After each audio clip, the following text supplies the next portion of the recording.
드리겠습니다.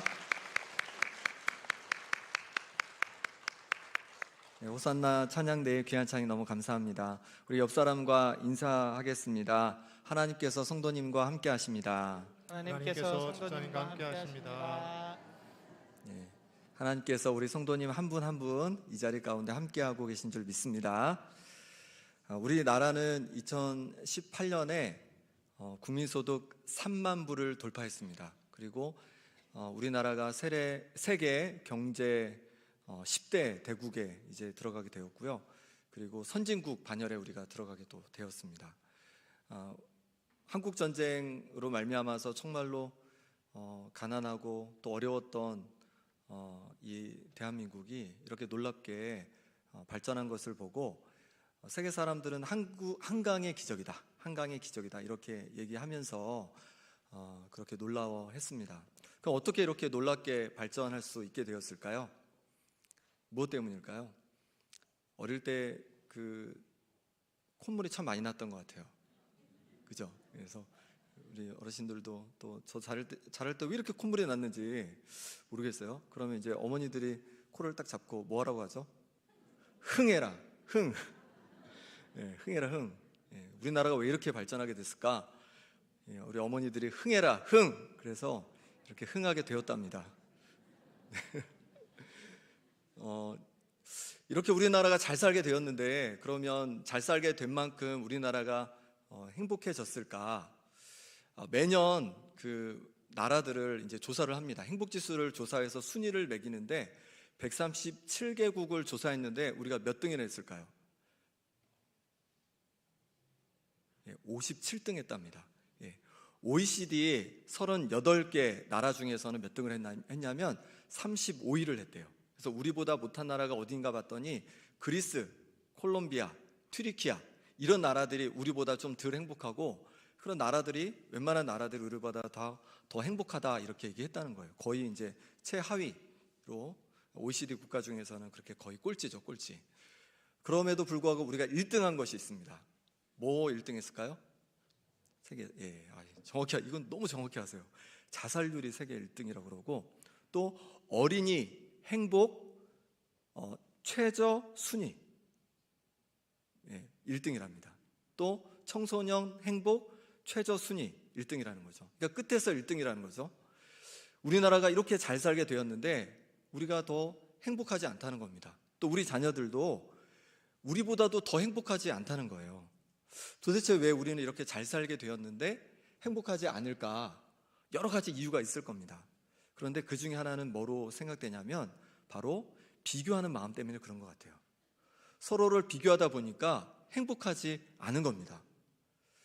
요즘에 이제 SNS 많이 합니다. SNS를 하면서 이제 다양한 걸 우리가 보게 되는데 뭘 보게 되냐면 이제 멋진 차를 이제 막 타는 모습도 보게 되고 또 멋진 집, 또 해외 여행, 막 맛있는 음식 먹는 거 이런 게 이제 SNS에 잔뜩 나오게 됩니다. 이제 그걸 보면서 어떤 생각이 듭니까? 뭐 저 정도야 뭐 이런 생각이 드십니까?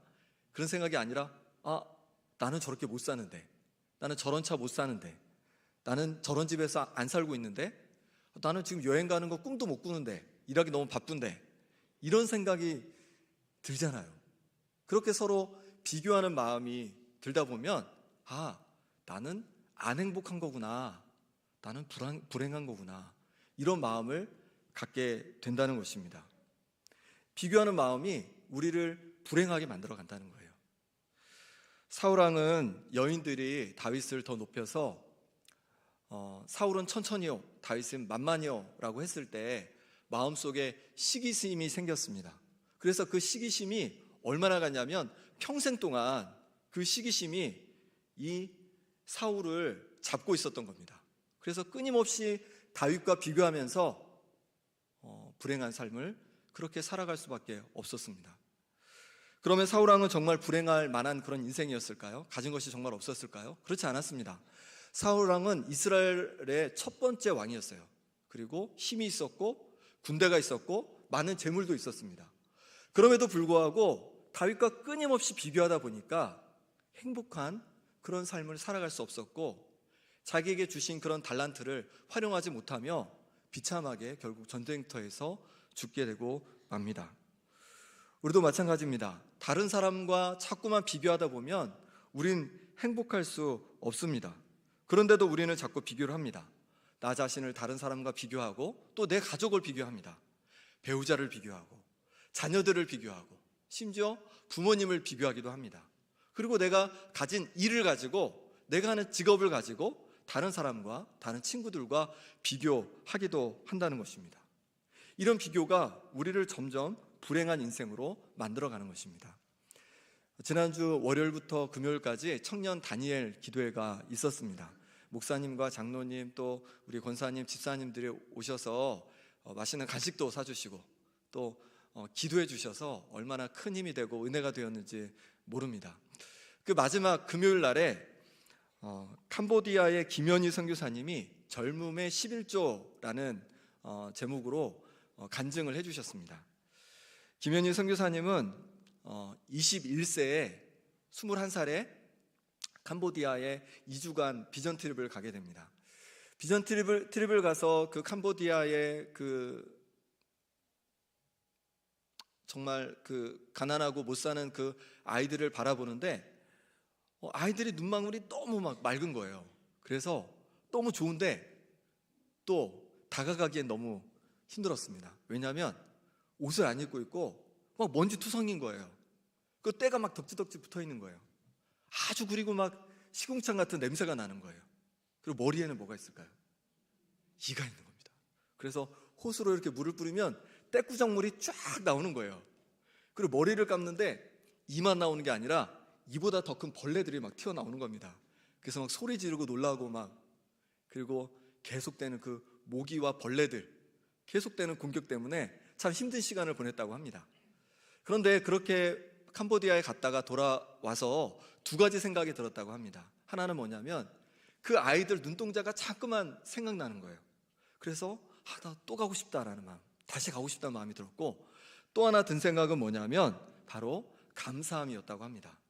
그전에는 내가 또래 친구들보다 더 똑똑한 것 같지도 않고 더 예쁜 것도 같지도 않고 또 비교하면서 마음에 좀 불평이 들었고 또 부모님과 가정을 봐서도 다른 친구들은 그렇게 많이 혜택을 보는데 나는 그렇지 않은 것 같아서 그런 불평도 마음에 들었다고 합니다. 그런데 캄보디아의 그 어린 아이들을 보니까 너무 어렵고 힘든 상황에서도 해맑게 웃고 그렇게 노는 모습을 보면서 그렇지 않구나. 하나님께서 내게 정말 많은 것을 주셨구나. 내가 정말 많은 것을 누리고 있구나. 이렇게 생각을 하게 되었다고 합니다.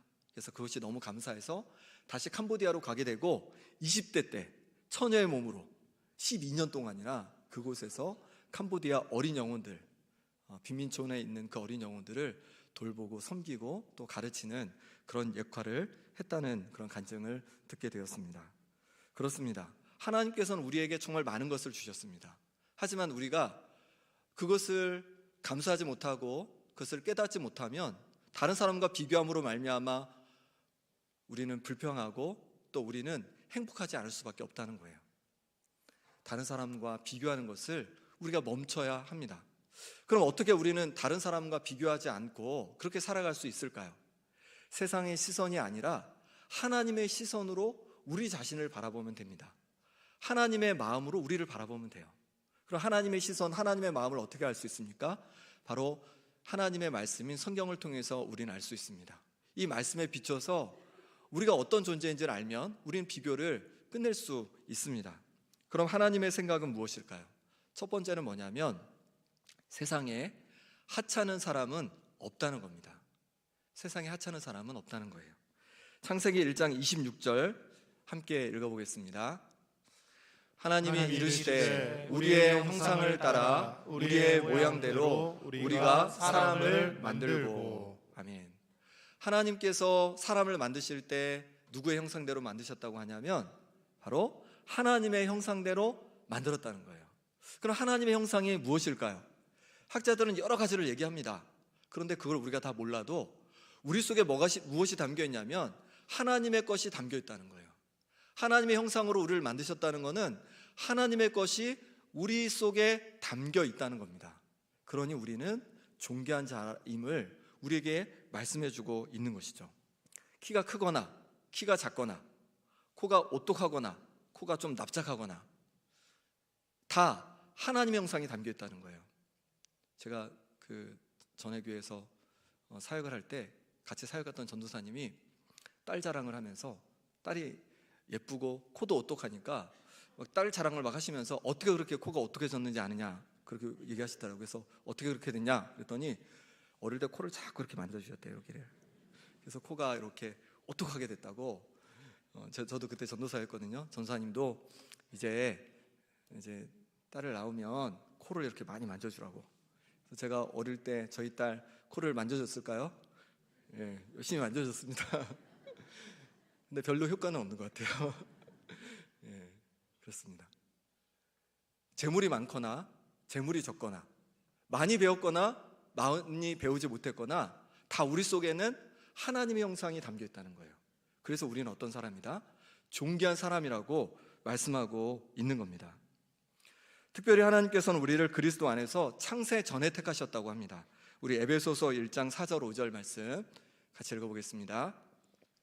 곧 창세 전에 그리스도 안에서 우리를 택하사 우리로 사랑 안에서 그 앞에 거룩하고 흠이 없게 하시려고 그 기쁘신 뜻대로 우리를 예정하사 예수 그리스도로 말미암아 자기의 아들들이 되게 하셨으니. 아멘. 하나님께서는 우리를 언제 택하셨냐면 창세 전에, 이 온 세상을 만드시기 전에 하나님 마음속에 우리가 이미 있었다고 말씀하고 있는 거예요. 그럼 그럴 때 하나님 마음속에 우리를 품으셨을 때 우리를 생각하시면서 어떤 마음이 드셨을까요? 한숨을 쉬셨을까요? 아휴, 이런 마음이 드셨을까요? 그렇지 않다는 거예요. 기쁘신 뜻대로 하나님께서는 기쁨으로 창세 전에 우리를 예정하셨고 우리를 이 땅에 내어주셨다고 말씀하고 있는 겁니다. 정말 하나님께서는 그 예정하신 대로 우리를 이 땅에 보내주셨고 또 우리를 불러주셔서 예수님의 그 보혈의 능력으로 말미암아 우리를 하나님의 자녀 삼아 주신 줄 믿습니다. 그냥 거저가 아니라 바로 예수님을 십자가에 내어주심으로 우리를 하나님의 자녀로 삼아 주셨습니다.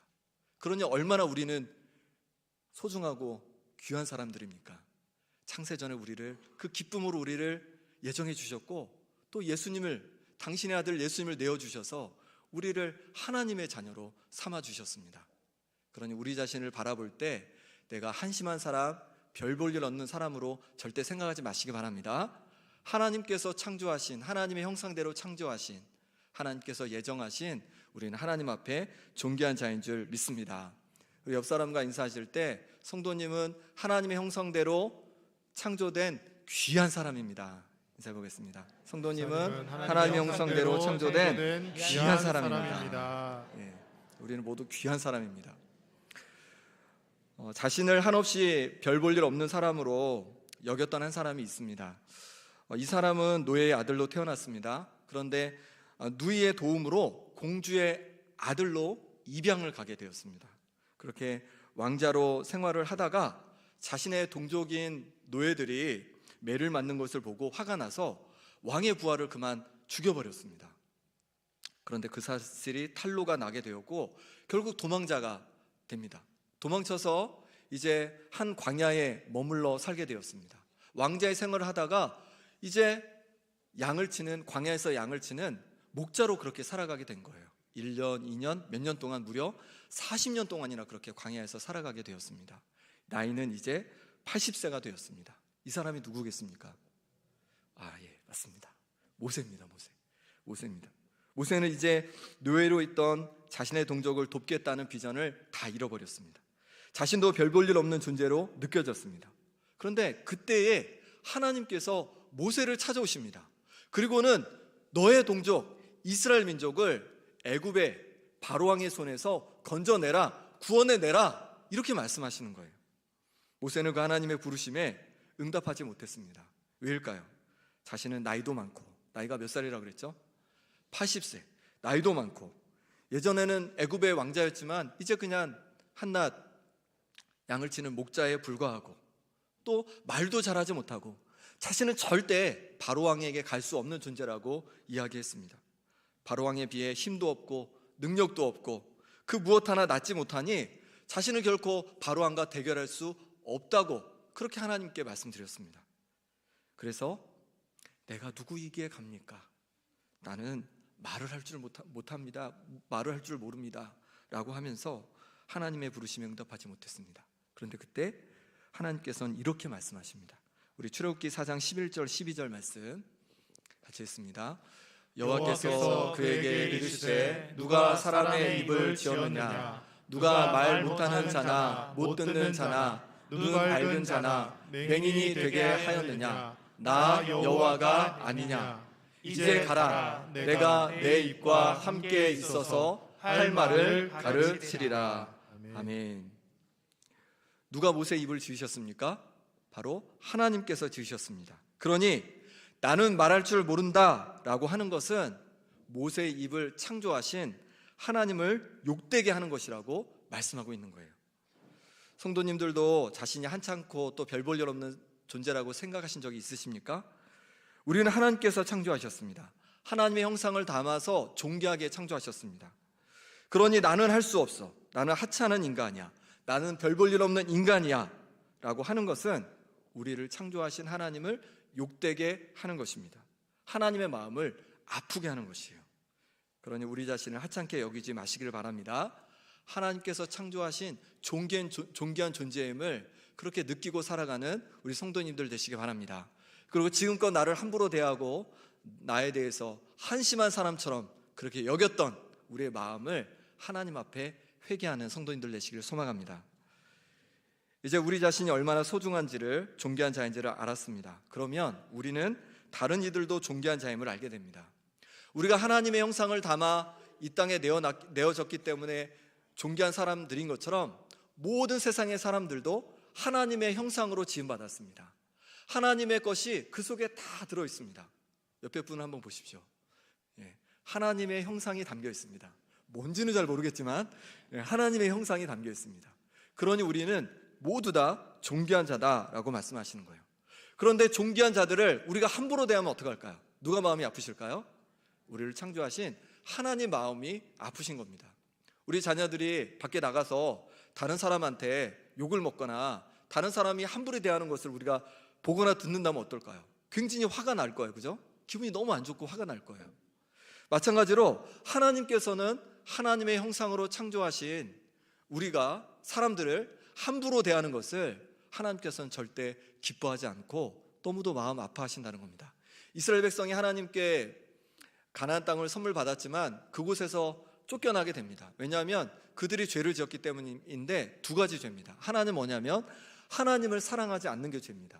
하나님께서 정말로 가나안 땅으로 그들을 인도해 주셔서 많은 사랑을 보여주셨는데 그들이 헛된 우상을 섬긴 것이 죄입니다.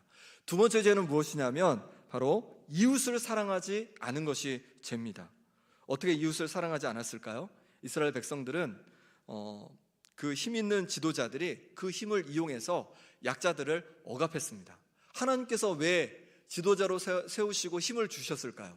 그 힘을 가지고 약자와 어려운 이들을 도우라고 주신 건데 오히려 그것을 자기가 원하는 것을 얻고 착취하는 수단으로 사용한 것입니다. 재판관들도 판결을 어떻게 했냐면 뇌물을 받고 힘 있는 사람 편에 서서 돈 있는 사람 편에 서서 그렇게 재판을 굽게 한 것입니다. 제사장들도 자신들의 배를 채우기에만 급급했던 것이에요. 그렇게 하나님께서 창조하신 사람들을 함부로 대하는 그런 모습을 보면서 하나님께서는 이스라엘 백성을 심판하신 것입니다. 하나님께서는 우리를 하나님의 형상대로 창조해 주셨습니다. 그러니 우리는 우리 자신을 존귀하게 여겨야 될 줄 믿습니다. 그러니 나뿐만 아니라 바로 옆에 있는 우리가 만나는 모든 사람을 또한 존귀히 여기는 우리 성도님들 되시길 소망합니다. 두 번째로 세상에 하찮은 일은 없습니다. 이렇게 모든 사람은 존귀하지만 사람들은 서로를 비교하며 불행을 자초합니다. 그중 주로 비교하는 것이 무엇이냐면 바로 직업입니다. 어떤 직업을 가지고 있는지, 어떤 일을 하고 있는지에 따라서 사람들은 때로 그 사람을 존귀하게 보기도 하고 때로 그 사람을 하찮게 보기도 합니다. 여러분 생각에 한번 떠올려 보십시오. 어떤 게 좀 존귀한, 또 사람들에게 이렇게 높임받는 직업인 것 같습니까? 어떤 직업이 또 사람들에게 하찮게 여김받는 직업인 것 같습니까? 뭔가 이렇게 떠오르시죠? 그러면 우리는 이제 이것도 하나님의 시선으로 볼 필요가 있습니다. 그럼 하나님 앞에서는 어떤 일이 존귀한 일이고 어떤 일이 하찮은 일일까요? 하나님의 시선으로 볼 때 모든 일이 귀한 일인 줄 믿습니다. 하찮은 일은 세상에 존재하지 않는 줄 믿습니다. 이를 가장 먼저 하신 분은 하나님이십니다. 하나님께서는 직접 말씀으로 온 세상을 6일 동안 창조하셨습니다. 하나님이 직접 온 세상의 물질을 창조하신 거예요. 6일 동안 일을 하셨습니다. 그리고 하나님의 형상으로 마지막에 창조된 사람에게도 이 일을 하라고 명령하셨습니다. 말씀하셨습니다. 창세기 1장 26절 말씀 같이 읽어보겠습니다. 하나님이 이르시되 우리의 형상을 따라 우리의 모양대로 우리가 사람을 만들고 그들로 바다의 물고기와 하늘의 새와 가축과 온 땅과 땅에 기는 모든 것을 다스리게 하자 하시고. 아멘. 하나님께서 사람을 하나님의 형상대로 창조하신 이유가 뭘까요? 그것은 공중의 새와 바다의 물고기와 또 짐승들과 또 땅에 기는 모든 것, 이 온 세상을 뭐하도록 다스리게 하고자 우리 사람을 만드셨다는 겁니다.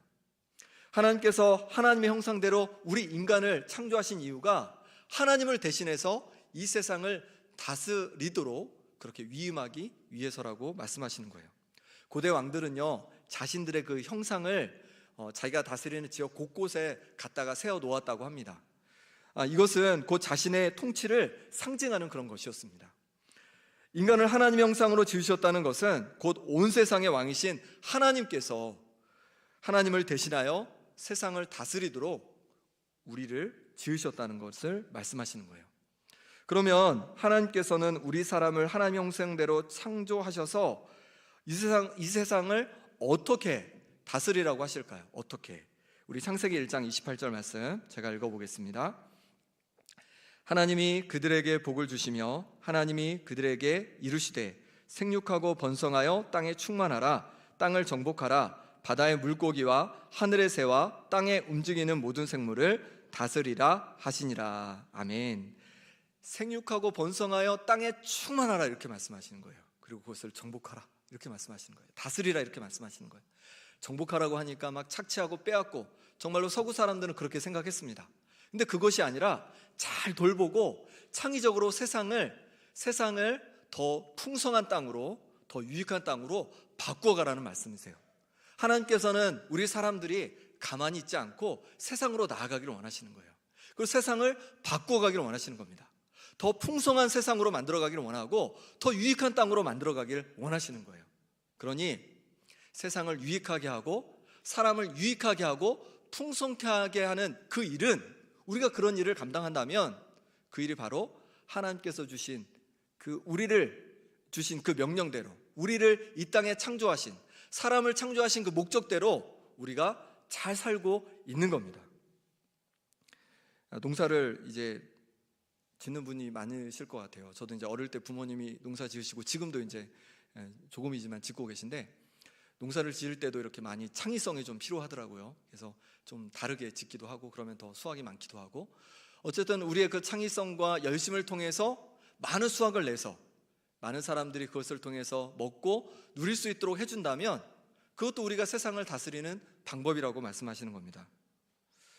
글을 쓰는 작가라고 생각한다면 그 작품을 통하여서 사람들의 마음을 따뜻하게 해주고 더 풍성하게 해준다면 그것을 통해서 우리는 세상을 더 아름답게 가꾸어 가는 것이죠. 청소를 통해서 내가 살고 있는 곳을 깨끗하게 한다면 그것을 통해서도 우리가 세상을 더 아름답게 만드는 것이죠. 세상을 돌보고 세상을 다스리는 것입니다.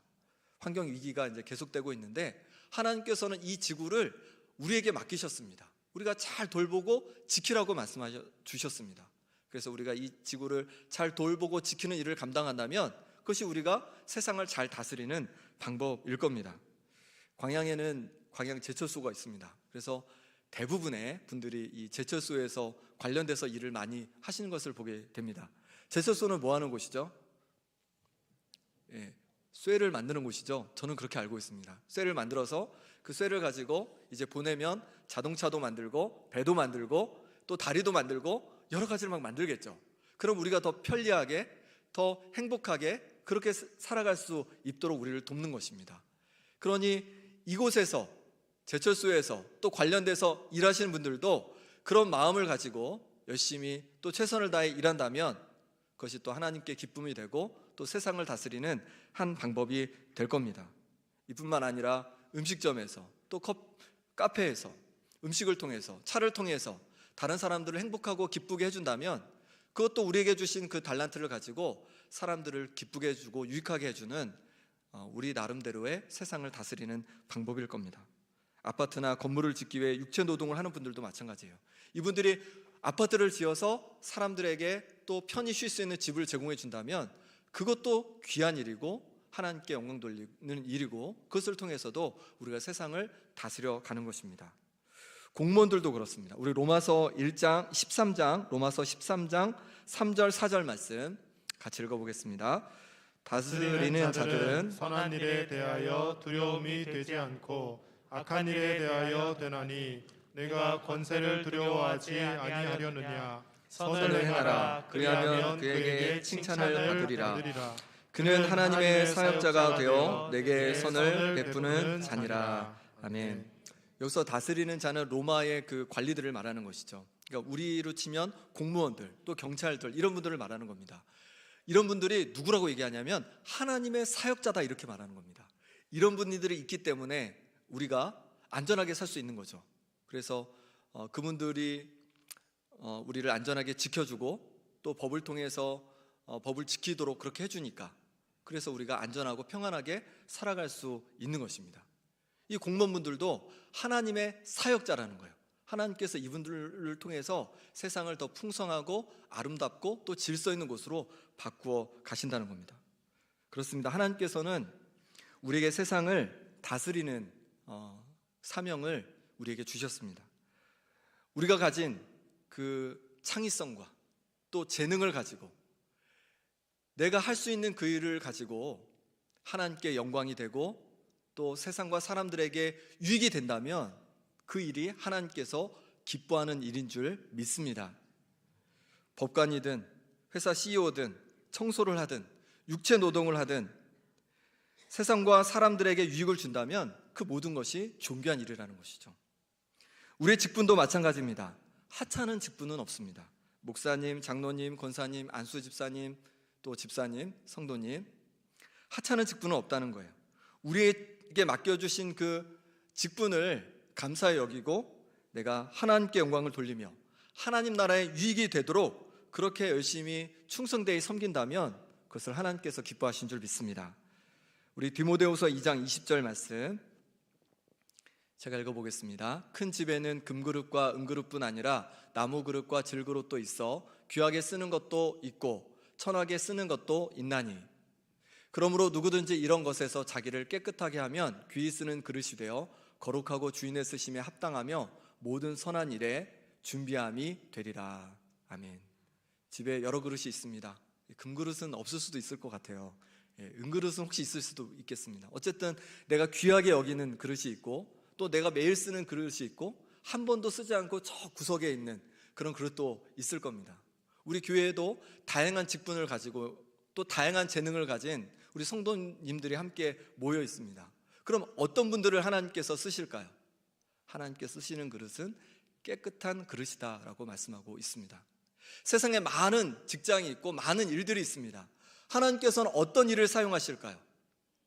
내가 어떤 일을 하든지 내가 하나님 앞에 깨끗하고 정결한 자가 되어서 하나님의 영광을 위해서 일한다면 하나님께서 그 일을 기뻐 받으시는 줄 믿습니다.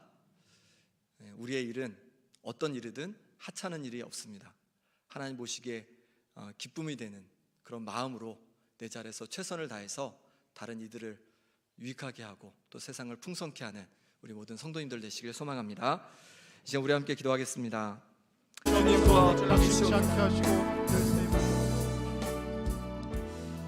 하나님 아버지, 그동안 세상의 시선으로 우리를 보며 비교하고 그렇게 낙심하며 살았던 우리의 모습을 긍휼히 여겨 주옵소서.